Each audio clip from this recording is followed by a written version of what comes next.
Hare Krishna, Prabhu, Dandavad Pranam. So Hare please, Krishna. Hare Krishna. Prabhu, are you going to speak in English or Tamil, Prabhu? What language you want me to speak? No, based on which we can arrange for the translator. Usually we English. speak in English. Sorry? Usually we speak in English. Okay, Prabhu. Who is the translator, Mataji? So, Lakshmana Mataji. Okay, Lakshmana. Ogyana Devan Shinyanajana Jalaka Chakshuramitamena Tasmai Sugurve Namaha. Namo Vishnu Padaya Krishna Prasthaya Putre Śrīmad-Bhāgavatam Swami Namaste Saraswati Namo Dharmani Namaste Shushunivadi Pakshatate Śrī Kṛṣṇa Caitanya Prabhu Nityananda Śrī Advaita Gadadhara Sivasati Gaur Bhakta Hare Krishna Krishna Krishna Hare Hare Hare Rama Rama Rama Hare Namo Bhagavate Vasudevaya Namo Bhagavate Vasudevaya.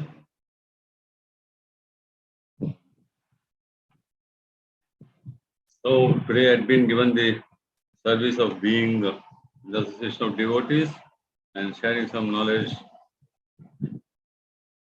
which has been titled as the Faithless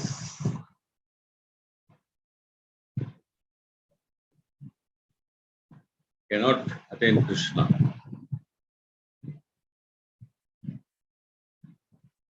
Hare Krishna.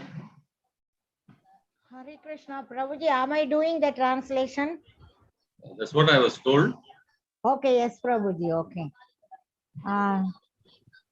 No, Kumares and Sundaram RNS has raised the hand. Whoever it is, I don't know. Yes, Prabhu. One moment. I will give the co-host to Kumaresa.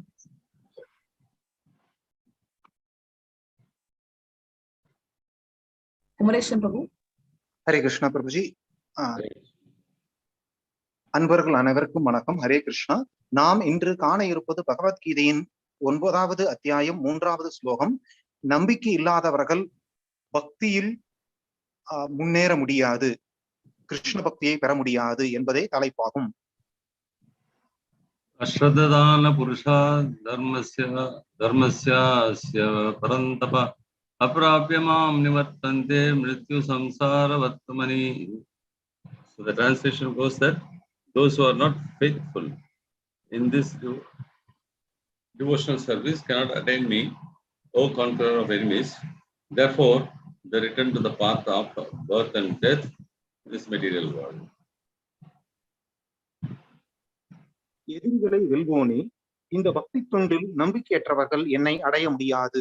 எனவே அவர்கள் இந்த பௌதிக உலகின் பிறப்பு இறப்பு பாதைக்கே திரும்பி வருகின்றனர்.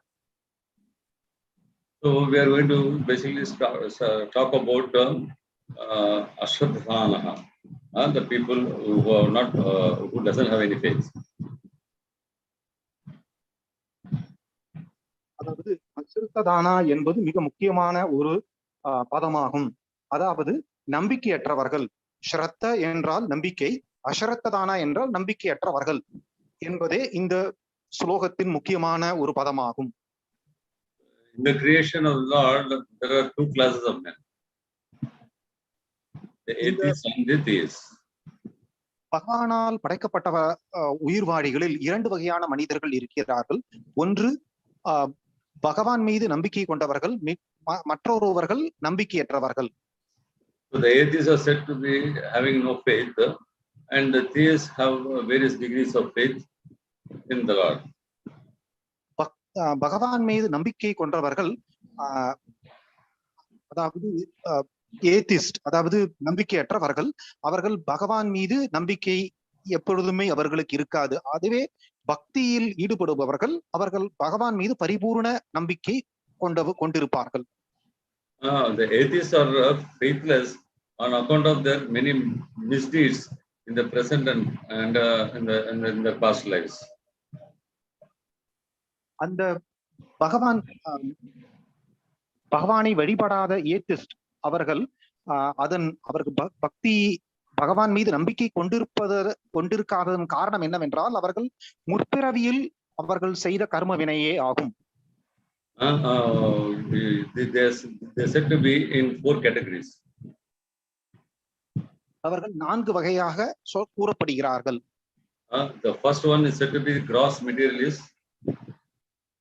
முதலாவது வகை இருப்பவர்கள் அவர்கள் பௌதிக உலகில் மிகவும் பொருள் மீது பற்று கொண்டிருப்பவர்கள். The second one is said to be the immoral sinners.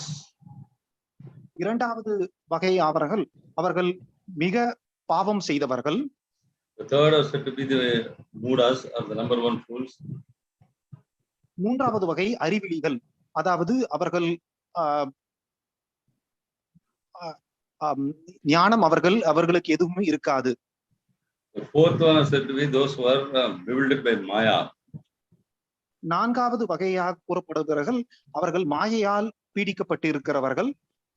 These are very dangerous people because though they have mundane erudition, still they are not able to perceive or understand the Lord. இந்த நான்காவது வகைப்படுபவர்கள் நாம் மிகவும் ஜாக்கிரதையாக இருக்க வேண்டும். ஏனென்றால் அவர்கள் பல்வேறு வகை ஞானம் அறிவு கொண்டிருப்பினும் அவர்கள்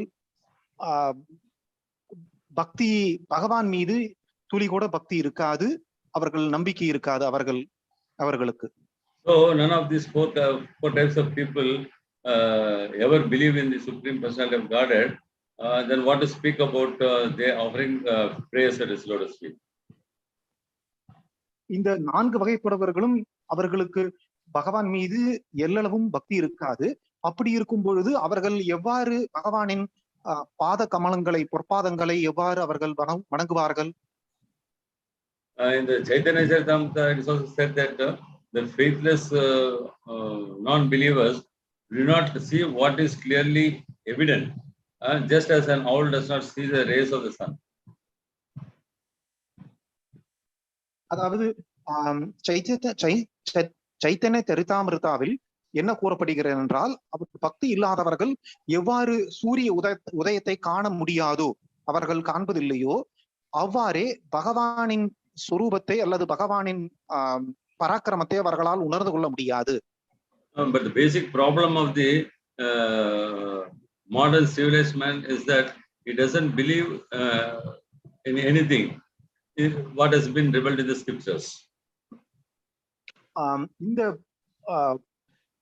நன்கு முன்னேற்றமடைந்த வாழ்வில் மிகவும் துரதிருஷ்டமானது என்னவென்றால் அவர்கள் மக்கள் வேத சாஸ்திரங்கள் மீது நம்பிக்கை கொண்டிருப்பதில்லை.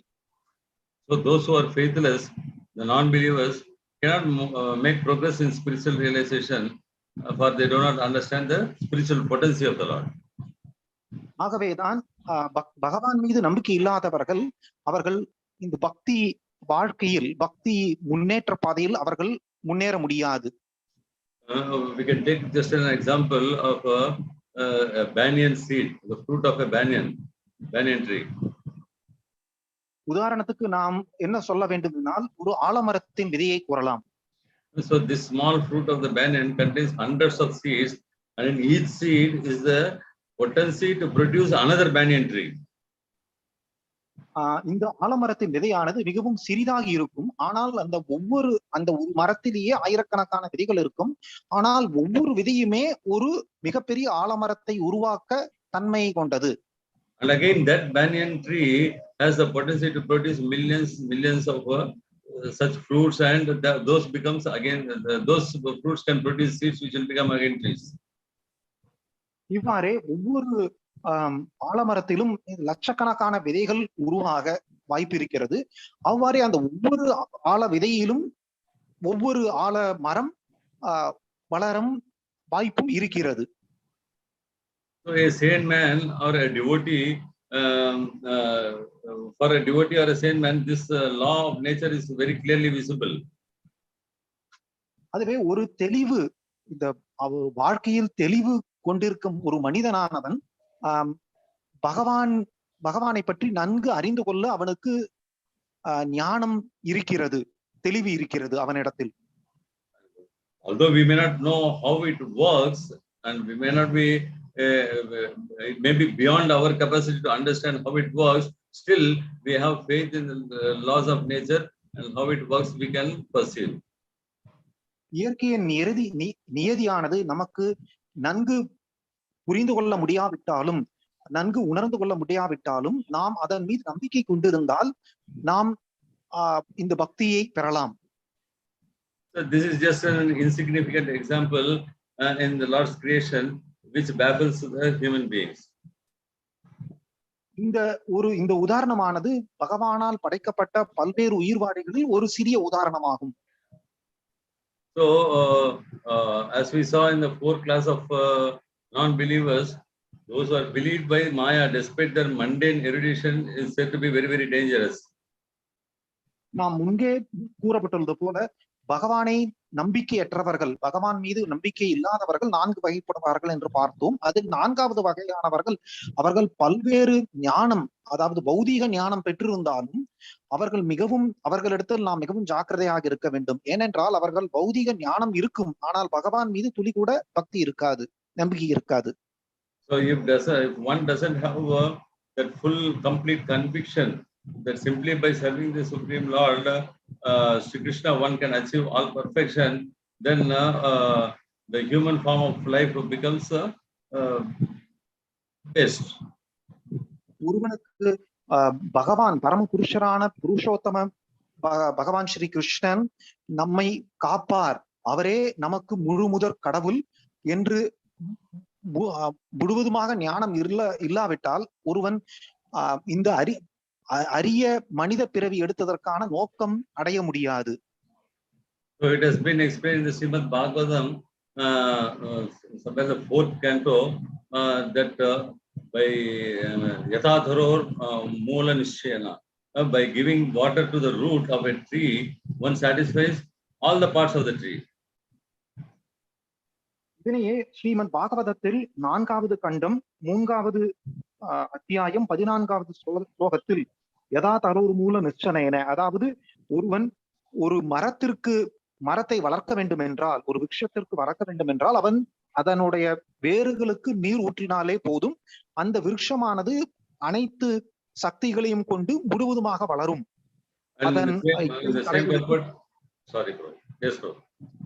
அதன் இலை தழைகளுக்கு நாம் நீரூற்ற தேவையில்லை. Another example is also here given in the purport, that saying that one supplies food to the stomach, then one can satisfy all the senses of the body. அதுவே இன்னொரு உதாரணமாக நாம் என்ன சொல்ல வேண்டும் என்றால், ஒருவனுக்கு பசி இருக்க வேண்டும் என்றால், பசி இருக்கிறது என்றால் அவனுடைய வயிற்றுக்கு உணவு அளித்தாலே போதும், அவன் உடலுக்கு புலன்களுக்கு தேவையான அனைத்து சக்திகளும் அவன் பெறுவான் அதன் மூலமாய். So therefore one must understand that by engaging in the transcendental service of the Supreme Lord, one can automatically satisfy all the demigods and all other living entities for their own help. இதன் மூலமாக நாம் என்ன புரிந்து கொள்ள முடியும் என்றால், ஒருவன் இந்த பரம் பொருளான பகவான் ஸ்ரீ கிருஷ்ணருக்கு தொண்டு புரிகிறான் என்றால் அவன் மற்ற அனைத்து தேவர்களுக்கும் அனைத்து உருவங்களுக்கும் தாமாகவே தொண்டு புரிகிறான். மற்ற அனைத்து உருவாடிகளும் தேவர்களும் திருப்தி அடைகின்றனர் என்பது இதன் மூலமாக புலப்படுகின்றது. So for the faithless to have the transformation of having the faith, then they should have the association of devotees. இந்த மாதிரி பகவான் மீது நம்பிக்கை இல்லாதவர்கள் அவர்கள் இந்த பக்தி தொண்டியை எப்படி வர முயலும் என்றால், தூய பக்தி கொண்டிருக்கும் பக்தர்களின் சங்கத்தினால் மட்டுமே முடியும்.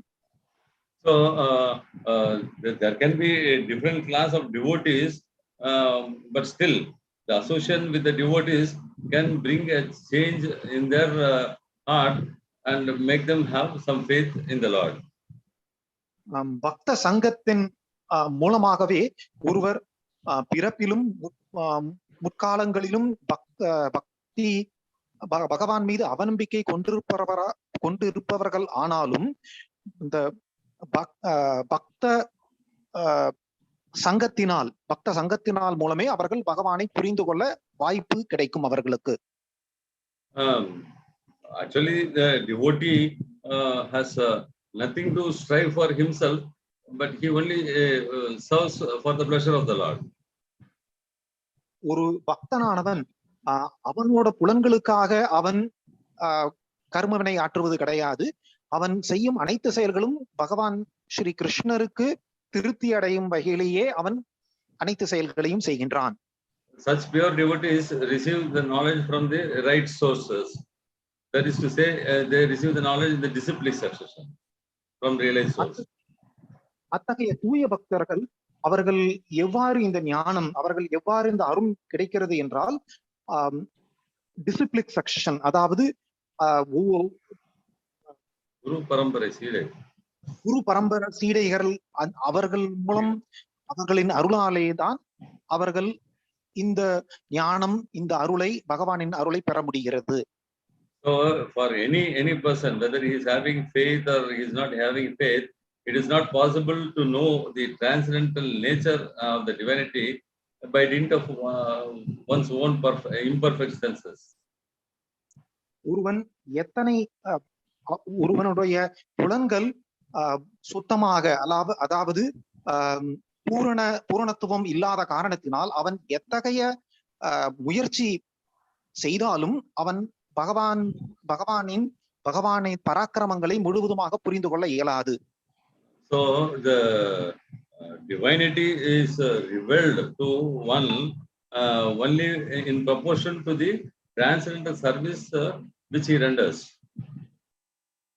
ஒருவன் எத்தகைய அளவுக்கு அவன் பகவத் தொண்டு புரிகிறானோ அதே அளவிற்குத்தான் அவன் பகவானது பராக்கிரமங்களையும் அவரது சக்தியையும் உணர்ந்து கொள்ள முடியும். So one such great devotee example is given in our scriptures, King Kulashekara Alvar. He was a pure devotee. இன்னொரு உதாரணம் இத்தகைய இதற்காக இன்னொரு உதாரணம் கூற வேண்டும் என்றால் குலசேகர ஆழ்வார் என்னும் உயர்ந்த பக்தர், வைஷ்ணவ பக்தரை நாம் உதாரணமாக கூறலாம். He was not eager to improve himself on any of the materialist standards.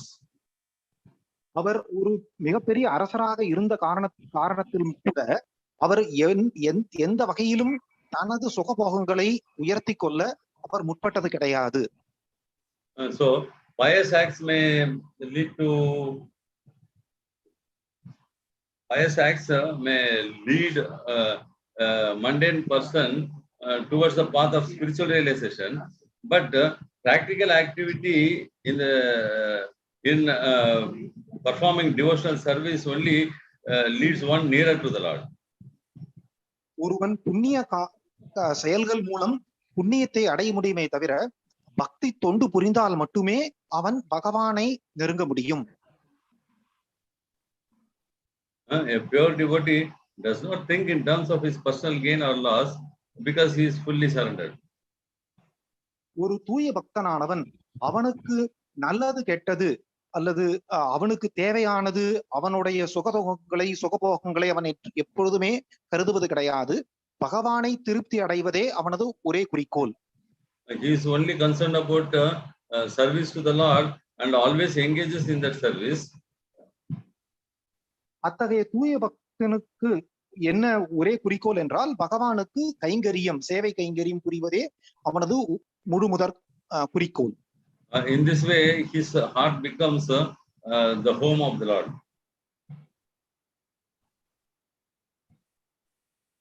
இந்த வகையே அவனது இதயம் தூய்மை அடைகிறது, அவன் உயர்ந்த பக்தன் ஆகிறான்.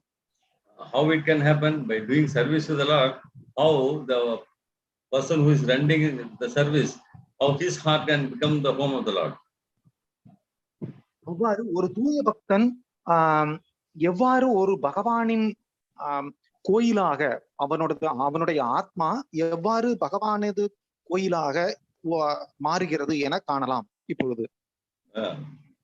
Yes, because it can happen because the Lord is the absolute. So therefore there is no difference between the Lord, his services or his name or his qualities. He is absolute. So therefore when we do the service, the person who is doing the service, that person's heart can become the home of the Lord himself. அது எவ்வாறு அது எவ்வாறு சாத்தியமாகிறது என்றால், பகவானுக்கோ அல்லது பகவானுடைய நாமம், அவரது லீலைகள், அவருடைய பகவத் சேவை கைங்கரியம் அனைத்துமே ஒன்றாகும். அதன் காரணமாகவே தூய பக்தி கொண்டிருக்கும் வைஷ்ணவர்கள் எப்பொழுதுமே பகவானுக்கு சேவை புரிகின்றார்கள், பகவானை நினைத்துக் கொண்டிருக்கிறார்கள். இதன் காரணமாகவே அவர்கள் இதயம் பகவானின் கோயிலாக மாறுகின்றது. So such devotees heart is always filled with thoughts of executing devotional service, and this is bestowed upon them by the mercy of the spiritual master. இத்தகைய தூய பக்தி கொண்டிருப்பவர்கள் எப்பொழுதுமே அவர்கள் இதயத்தில் பகவானுக்கு எவ்வாறு நாம் சேவை செய்ய முடியும் என எண்ணிக்கொண்டிருப்பார்கள். இந்த நினைப்பு அவர்களுக்கு எவ்வாறு கை வரப்பெற்றது என்றால்,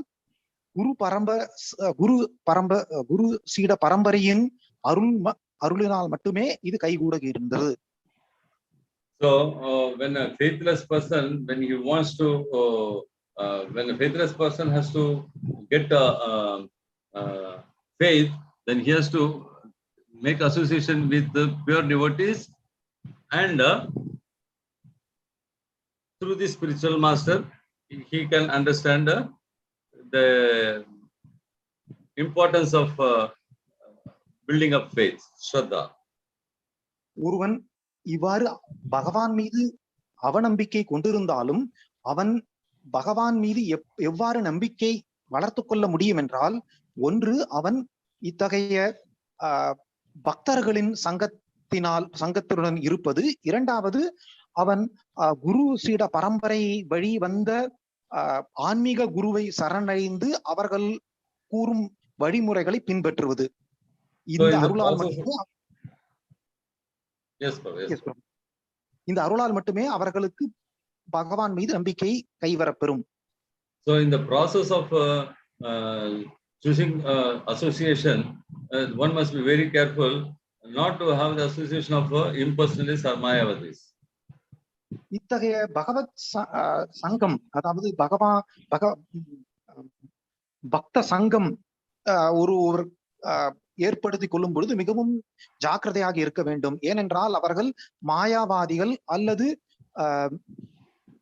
அரூப நிலை மீது நம்பிக்கை கொண்டிருப்பவர்கள் மீது அவர்கள் சார்ந்திருக்க கூடாது. So because such people can misguide fallen soul into the process of impersonalism and merging with the Lord and losing their own identity. இத்தகைய மாயாவாதிகள் அல்லது அரூபவாதிகள் உடன் நாம் நட்பு கொண்டோமெனால் நாம் எவ்வாறு எந்த நிலை அடைவோம் என்றால், நாமும் பகவானை நாமும் ஒன்றே என்னும் நமக்கு ஏற்பட்டுவிடும். So if somebody leads us to an appointed agent who has nothing to do with who has lots of attachment for sense gratification, then it is difficult to have any sort of spiritual progress. ஒருவன் தனது புலன் இன்பங்கள் மீது மிகவும் பற்று கொண்டிருந்தால் அவன் ஆன்மீக பக்தி வாழ்க்கை கைக்கொள்வது மிகவும் கடினமாகும். No one can render devotional service to an impersonal entity because the service implies a reciprocal personal relationship between the servant and the master. மாயாவாதிகள் அல்லது அரூபவாதிகள் பகவத் சேவை புரிவது மிகவும் கடினம். அவர்கள் புரிவதில்லை. ஏனென்றால் ஒருவன் பகவானுக்கு கைங்கரியம் புரிகிறான் என்றால் அவனுக்கு பகவானிடமிருந்து அருள் கிடைக்கின்றது. இதுவே மாயாவாதிகளுக்கு அந்த கொடுப்பினை கிடையாது. So as far as the impersonalists are concerned, they believe in merging with the Lord, so the individual identity is lost. அதுவே மாயாவாதிகள் என்ன நினைத்துக் கொண்டிருக்கிறார்கள் என்றால், மோட்சத்திற்கு பிறகு நாம் பகவானுடன் இரண்டர கலந்து விடலாம் என அவர்கள் நம்பிக்கை கொண்டிருக்கிறார்கள். ஆகவே நம்ம ஆன்மா என்பது தனித்துவம் கொண்டது என்பது அவர்கள் நம்பிக்கை கொள்வதில்லை. So that is why pure devotees like puruṣāḥ are very particularly careful to avoid the process that will end their individuality. ஆகவேதான் நாம் முன்பே பார்த்தது போல அந்த தூய பக்தரான குலசேகர இந்த மாயாவாதிகள் மற்றும் அரூபவாதிகளிடமிருந்து மிகவும் ஜாக்கிரதையாக இருந்தார். அவர்களின் சங்கத்தை, அவர்களது நற்பை என்றுமே பாராட்டியது கிடையாது. So as the separated expansion of the Lord, the living beings are part and parcel of the Lord himself. நாம் அனைவரும் பகவானின் அணுத்துகள்களே. So the Lord expands himself into plenary parts and separated parts only to enjoy the transcendental pastimes. பகவான் எதற்காக பல்வேறு அவதாரங்கள் இருக்கிறார் என்றால், அவர் பக்தியில் பல்வேறு லீலைகளை புரிவதற்கே. If a living being refuses to engage in these transcendental blissful pastimes, he is at the liberty to merge into the absolute. ஆனால் அதுவே ஒரு பகவானிடமிருந்து வெளிப்பட்ட அணுத்துகளான ஒருவன் பகவானுக்கு சேவை புரிய முயல்வதில்லை என்றால் அவன் எந்த நிலை அடைகிறான் என்றால், அவன் மோட்சத்திற்கு பிறகு பகவான் பிரம்ம ஜோதியில் இரண்டர கலந்து விடுகின்றான். So this is something like a son committing suicide instead of living with his father according to the rules set by the father. இதை நாம் எவ்வாறு கூற வேண்டும் என்றால், ஒருவன் ஒரு மகனானவன் அவரது தந்தைக்கு சேவை ஆற்றாமல், அவரது சொல்படி நடக்காமல் ஒருவன் தற்கொலை புரிகின்றான். அவரது இதற்கு சமமானமாகும். So by committing suicide, the son sacrifices the happiness he would get by engaging in a loving relationship with his father. ஒரு மகனானவன் அவரது தந்தை கூறிய சொல்படி நடந்து அவர்களுக்கு மிகவும் அன்புடன் சேவை புரிந்து அதன் மூலம் நற்கதி அடையாமல் அவன் தற்கொலை புரிவதற்கு இது சமமாகும். So it is always advised that the people who are faithless should avoid the association of this sort of impersonalists and mayavadis and choose only the association of pure devotees so that they'll be able to progress nicely in their devotional service. ஆகவே மாயாவாதிகள் மற்றும் அரூபவாதிகள் சங்கம் நமக்கு அறவே கூடாது. அதுவே நாம் தூய பக்தர்களிடம் சத்சங்கம் ஏற்படுத்தி கொள்ள வேண்டும். So intelligent people always want to be saved from getting into bad and unwanted troubles and situations. ஆகவேதான் ஒரு புத்திசாலி மனிதனானவன் இத்தகைய தேவைப்படாத அல்லது வேண்டாத நட்பு அவன் கொள்வதில்லை. So but a pure devotee, such intelligent people, they pray to God for so many benediction and to save them from so many troubles and problems.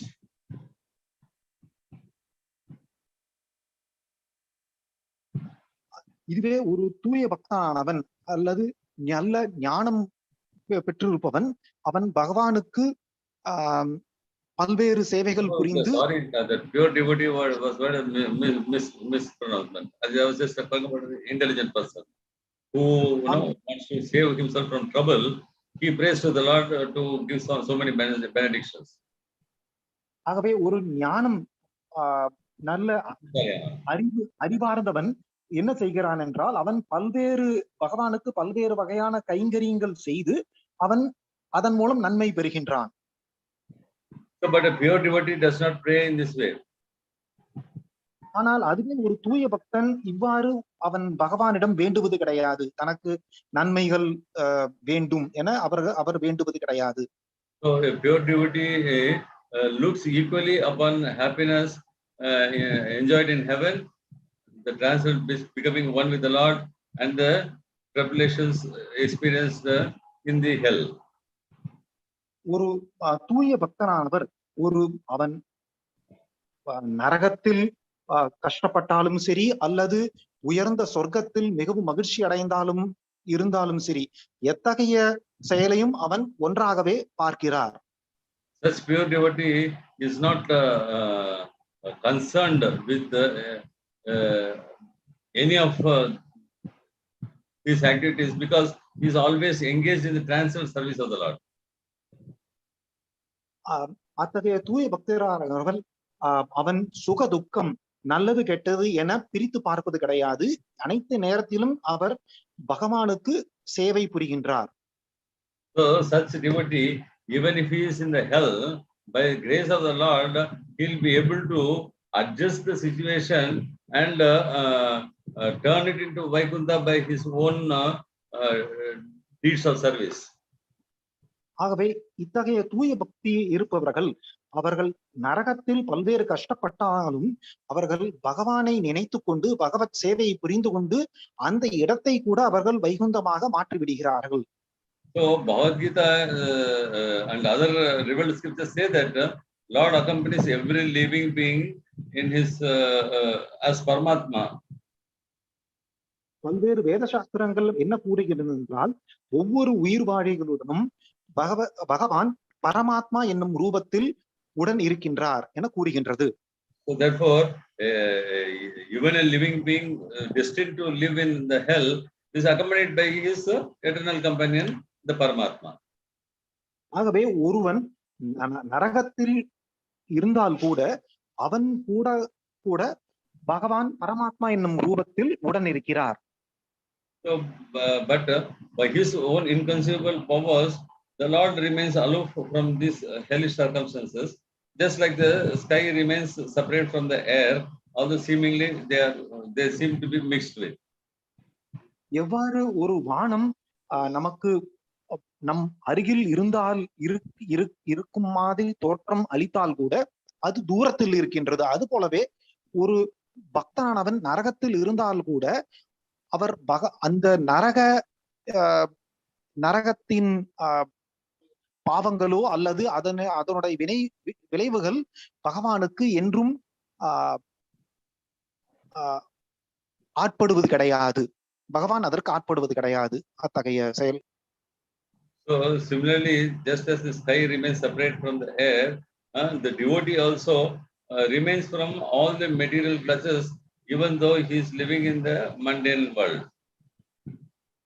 எவ்வாறு இந்த ஆகாயமானது இந்த காற்றிலிருந்து தூரமே இருப்பது போலவே ஒரு பக்தன் அந்த பௌதிக உலகத்தில் அவன் வாழ்ந்தாலும் கூட அவன் பகவத் கைங்கரியத்தால் பகவானின் எண்ணங்கள் மற்றும் சேவை புரிவதால் அவன் இந்த பௌதிக உலகத்திலிருந்து தனித்தே இருக்கின்றான். So in that way, by his service to the Lord, for the pleasure of the Lord, and with his attitude and absorption in the Lord, the devotee is always living in Vaikuntha. இவ்வாறு ஒரு பக்தனானவன் பகவானுக்கு தொண்டு புரிந்து பகவானது நினைவுகளால் எப்பொழுதுமே இருப்பதன் காரணத்தினாலே அவன் இந்த பௌத்திக உலகத்தில் கூட அவன் வைகுந்த நிலையை அடைகின்றான். So if the faithless, the four categories of faithless people, like the gross materialists or the immoral sinners, the number one fools, or the bewildered people in Maya, all of them can be saved, and they have the possibility of getting the faith in the association of pure devotees. நாம் முன்பே பார்த்தது போல ஒரு பகவான் மீது நம்பிக்கையற்றவர்கள் 4 வகைப்படுவார்கள். அத்தகைய எந்த 4 வகையில் ஒருவர் இருந்தால் கூட பக்தனின் நட்பின் மூலமாகவே அவன் ஆன்மீக வழியை அடைய முடியும்.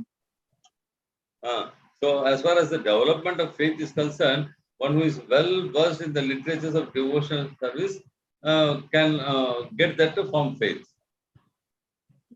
இந்த 4 வகைகளில் ஒருவன் மிகவும் சாஸ்திரங்களில் விற்பன்னனாக சாஸ்திர ஞானம் அதிகமாக பெற்றிருப்பவனுக்கு எளிதில் அவன் பகவானை உணர்ந்து கொள்ள வாய்ப்பு இருக்கிறது. So maybe these people who not have faith have the opportunity to get the little knowledge from somebody who has gained that knowledge from the discipline section or through some other sources. ஆகவே இத்தகைய ஞானம் இருப்பவர்கள் அவர்கள் பக்த சங்கத்தின் மூலமாகவோ அல்லது குரு சீட பரம்பரையின் வழிவந்த ஆன்மீக குருவின் அருள் மூலமாகவோ அவர்கள் ஆன்மீக வாழ்க்கையை அடையலாம். So they may get an opportunity in fixing themselves in any position of the spiritual evolution. இத்தகைய நிலையில் அவர்களுக்கு ஆன்மீக வாழ்க்கையை வாழ்வதற்கு ஒரு சந்தர்ப்பம் கிடைக்கிறது. So they may get an opportunity to get in the process of karma yoga or in the process of jnana yoga, ashtanga yoga or bhakti yoga, wherever it is. It all depends upon the mercy of the devotees or the mercy of the association where what they are seeking. ஆகவே ஒருவர் பக்த சங்கத்தின் மூலமாகவோ அல்லது இத்தகைய தூய பக்தி கொண்டிருப்பவர்களின் அவர்கள் அருள் மூலமாகவோ அவர்கள் கர்மயோகா, ஞான யோகா, தியான யோகா அல்லது பக்தி யோகா எந்த நிலையை கூட அவர்கள் அடைய வழிவகை இருக்கிறது. So as it has been said that the faithless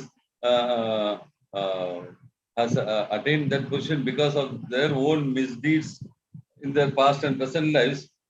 They would have done some sort of sukriti, good activities, and because of that they will be able to get some good association. அவர்கள் நம்பிக்கையற்றவர்கள் அத்தகைய நிலையை ஏன் அடைகிறார்கள் என்று முன்பே நாம் கண்டோம். அவர்களது பூர்வ ஜென்மத்தில் அவர்கள் செய்த வினையின் காரணமாகவே அத்தகைய பகவான் மீது நம்பிக்கை இல்லாது இருக்கிறார்கள்.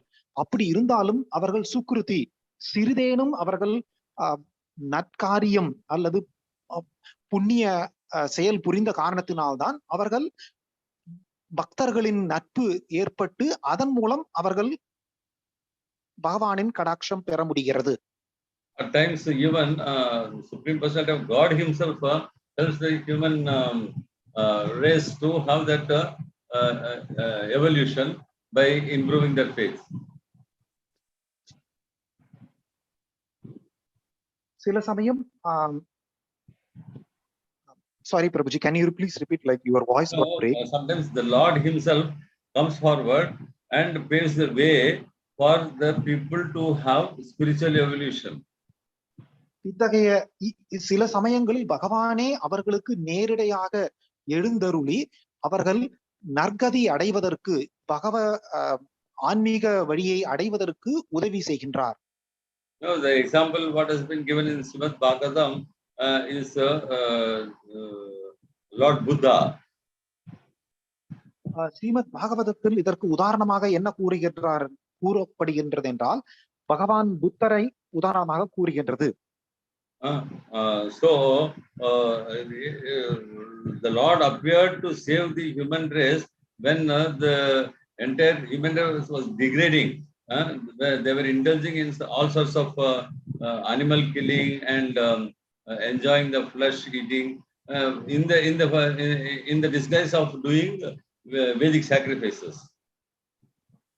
முன்பு வேத சாஸ்திரங்கள் படி வாழ்கிறோம் என்ற கூறிக்கொண்டு பல்வேறு புல இன்பங்களும் அல்லது அதே மாதிரி மிருகங்களை வதைத்து கொன்று அதன் புலால் உண்டு கொண்டிருந்தனர். இதற்கு வேத சாஸ்திரங்களை நாங்கள் பின்பற்றுகிறோம் என கூறிக்கொண்டிருந்தார்கள். இதிலிருந்து மக்களை காப்பதற்காகவே பகவான் புத்த ரூபத்தில் அவதாரம் எடுத்தார். Though Lord Buddha preached that he did not believe in the Vedas, and stress the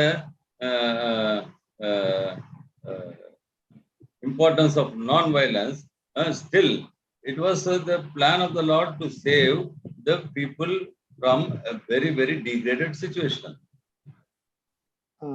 இத்தகைய தாழ்ந்த நிலையில் இருந்த மக்களை மேன்மைப்படுத்துவதற்காகவே பகவான் புத்தர் என்னும் ரூபத்தில் அவதாரம் எடுத்து அவர் வேத சாஸ்திரங்களை பின்பற்றாத வழியில் இருந்தாலும் அதற்கு அவர் அவதாரம் எடுத்ததன் ஒரே காரணம் என்றவென்றால் கீழ் நிலையில் இருந்த மக்களை மேன்மைப்படுத்துவதற்காகவே.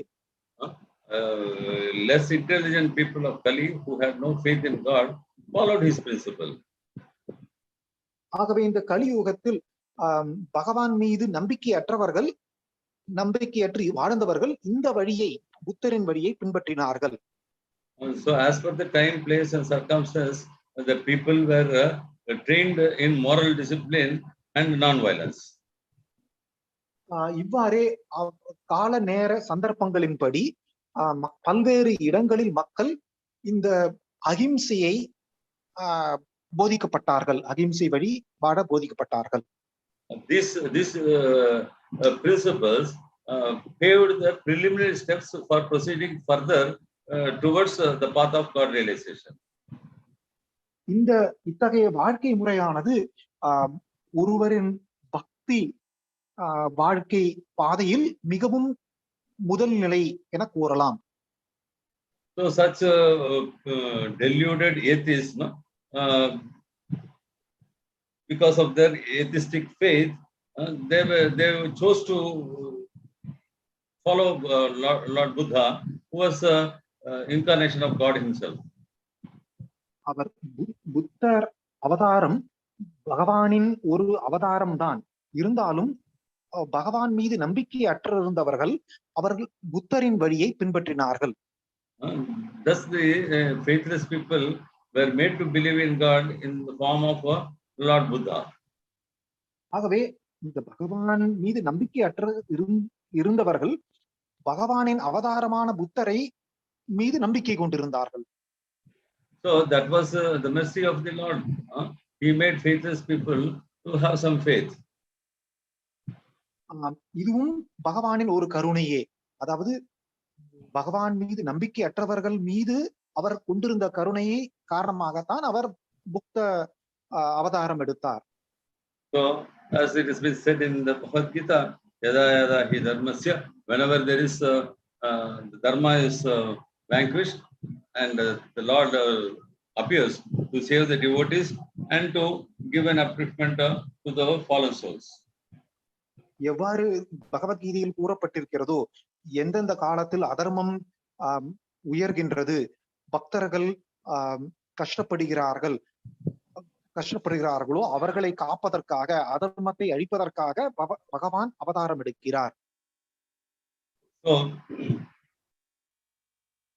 it has been said that always the people who have faith belong into 4 categories. Artho, arthati, jnani, jignasu. அது போலவே பகவான் மீது நம்பிக்கை கொண்டிருப்பவர்கள் ஆர்த்தோ, அர்த்தார்த்தி, ஆர்த்தோ, ஜிக்ஞாசு, அர்த்தார்த்தி, ஞானி என 4 வகையாக பிரிக்கப்படுகிறார்கள். So these people who start getting the faith fall into these 4 categories, or by the mercy of the devotees they can take up to bhakti yoga also directly. ஆகவே பகவானின் அருள் பெற்றிருப்பவர்கள் இந்த 4 வகைகளில் ஒரு வகையில் அவர்கள் இருக்கிறார்கள், அல்லது மிகவும் அருள் பெற்றவர்கள், அவரது கடாட்சத்தை மிகவும் பெற்று வருந்தவர்கள் பக்தி யோகத்தில் நேரடியாக அவர்கள் பின்பற்ற முடிகிறது. So whatever may be the situation of a faithless, unless and until he has the opportunity or the mercy of the devotees, he cannot get that seed of faith in his heart. ஒருவன் பகவான் மீது அவநம்பிக்கை கொண்டிருந்தாலும் கூட ஒரு பக்தனின் சங்கம் மூலமாகத்தான் அவன் பகவான் ஆன்மீக வழியை பின்பற்றுவதற்கான விதை அவனுடைய மனதில் விதைக்கப்படுகின்றது. So it is not possible for the faithless to achieve God without the mercy or association of the devotees. ஆகவே ஒரு பகவான் மீது அவநம்பிக்கை கொண்டிருப்பவர்கள் பக்தரின் அருள் இல்லை என்றால் அவர்கள் பக்தி ஆன்மீக வாழ்க்கையை பின்பற்ற முடியவே முடியாது. So for this, the Lord in this Kali Yuga has given the most potential way of chanting the holy name. Hare Krishna, Krishna Krishna, Hare Hare, Hare Rama, Rama Rama, Hare Hare. இதற்காகத்தான் கலியுகத்தில் பகவான் மிகவும் சக்தி வாய்ந்த மகாமந்திரமான ஹரே கிருஷ்ணா கிருஷ்ணா கிருஷ்ணா ஹரே ஹரே, ஹரே ராம ராம ராம ஹரே ஹரே என்னும் மகாமந்திரத்தை நமக்கு போதித்திருக்கின்றார். So when this sound vibration goes into the ear of the faithless, even without his own knowledge or willingness, then that faithless person is saved from getting into first position. இந்த மகாமந்திரத்தின் ஒலியானது ஒரு அவநம்பிக்கை கொண்டிருப்பவரின் காதுகளில் விழுந்தால் கூட அவன் இந்த ஒலியின் சக்தியினால் தாக்கத்தினால் அவன் நல்ல பலன் பெறுகின்றான். In this way, Caitanya Prabhu has given the most potent way of saving the faithless, and he has also ordered the faithful devotees to spread this message so that each and every soul on earth can be saved and brought back to the path of devotion. இதன் காரணமாகவே பரம கருணை பொருந்தியவரான சைத்தன்ய மகாபிரபு அவநம்பிக்கை கொண்டிருப்பவர்களை உயர்த்துவதற்காகவே மகாமந்திரத்தை போதித்தார். கூடவே அவர் பக்தர்களுக்கும் அனைத்து அவநம்பிக்கை கொண்டிருப்பவர்கள் அனைத்து வகையான மக்களுக்கும் இந்த மகாமந்திரத்தை உரைக்குமாறு கூறுமாறு பரப்புமாறு அவர் கேட்டுக்கொண்டார். Hare Krishna. Hare Krishna.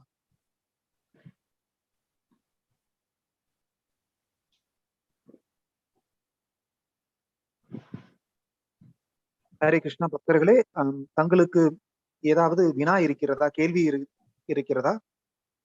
Do you have any questions to ask?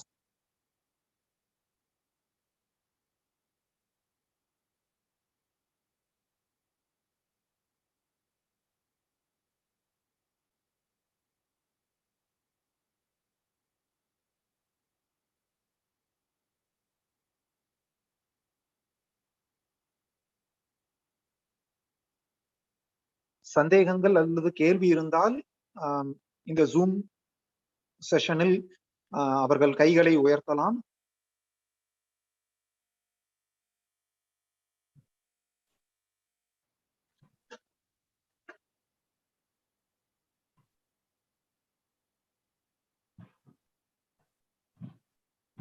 Okay, Prabhu. I think all are very clear and very much immersed in the knowledge of the Lord. Hare Krishna. Thank you very much. Śrīmad-Bhāgavatam की जय. Prabhupada की जय. ஹரி ஹரி போல். I am taking leave. பக்தர்களே அனைவருக்கும் நன்றி. இந்த நம்பிக்கை பகவான் மீது நம்பிக்கை கொண்டு இருப்பதினால்தான் ஒருவன் ஆன்மீக வாழ்க்கையை முன்னேற முடியும் என்பதை இந்த வகுப்பில் நாம் கண்டோம். நன்றி. ஹரே கிருஷ்ணா.